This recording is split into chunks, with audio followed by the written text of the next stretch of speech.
মানুষ ভালো মন্দটা বুঝতে পারছেন যে ছেলে মেয়েটার কি হবে? বুঝতে পারছেন? সংসার চালাবার জন্য আগে কি হতো, সংসার চালাবার পর একটু আধটু পয়সা করে রেখে হয় ব্যাংকে রাখলাম মেয়ের বিয়ে, নাহলে গয়না করে রাখলাম ছেলের অনুষ্ঠান, নাহলে জমি কিনে রাখলাম, পরের ছেলেমেয়েরা কি করবে? সংসার চালিয়ে মানুষ সঞ্চয় করত।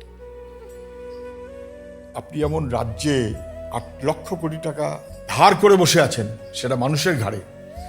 তেমনি সংসার চালাবার জন্য মানুষকে সংসার চালিয়ে সঞ্চয় দূরে থাক, সংসার চালাবার জন্য সঞ্চয় ভাঙতে হচ্ছে।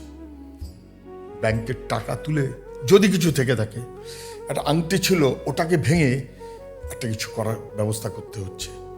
এবং আপনি এটা সহজ আরবিআই বুলেটিন থেকেই পাবেন যে কীরকম ডিস্ট্রেসড কন্ডিশনে আমাদের গ্রাম পড়ছে, মানুষ পড়ছে, নিম্নবিত্ত অংশ পড়ছে।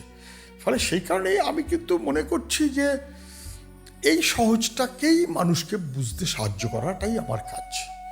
অনেক কঠিন জিনিস ঠিক সবাই হয়তো সব বুঝতে এখনই চাইবেন না, যে যেমন বুঝবেন সে তেমন করে বুঝবেন, কিন্তু তারপর মানুষের জীবনের কথা তার কাছে আমায় পৌঁছতে হবে। মানুষের জীবনের কথায় যেটা সে বুঝবে, যেটা তার সংসার চালাতে গিয়ে সে বুঝতে পারছে আটকে যাচ্ছে, আগুনের মধ্যে গিয়ে পড়ছে, সংসারটা চালাতে পারছে না, ছেলে মেয়ের দিকে তাকাতে পারছে না,